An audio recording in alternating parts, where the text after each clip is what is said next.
اللہم صلی علی سیدنا مولانا محمد وعلی آل سیدنا مولانا محمد وبارک وسلم۔ آج کی مجلس کا مقصد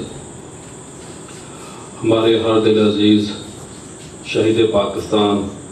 ڈاکٹر محمد سرفراز نعیمی شہید علیہ الرحمہ کے لخت جگر ڈاکٹر علامہ راغب حسین نعیمی صاحب جو قرآن بورڈ کے چیئرمین بنے ہیں ان کے اعزاز میں، اور ہمارے بھائی دوست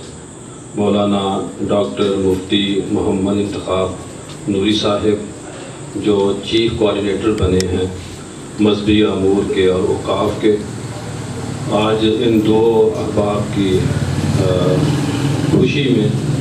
ہم نے دوستوں کو مدعو کیا۔ کچھ دوست راستے میں ہیں۔ یہ دونوں منصب بڑے اہم ہیں، اور منصب چھوٹا ہو یا بڑا ہو، اصل ہوتا ہے کہ ایکٹیو رہنا اور ذمہ داری کو فرض سمجھ کے کام کرنا، اور خدا نہ خواستہ کام نہ کر سکتا بندہ میری طرح تو پھر وڈرا کر دینا کہ پیچھے ہٹ دے بندہ۔ تو میں غائبانہ طور پہ اور ویڈیو کے ذریعے راغب نعیمی صاحب کو مبارکباد پیش کرتا ہوں، اور مجلس میں موجود مفتی ڈاکٹر انتخاب نوری صاحب کو مبارکباد پیش کرتا ہوں۔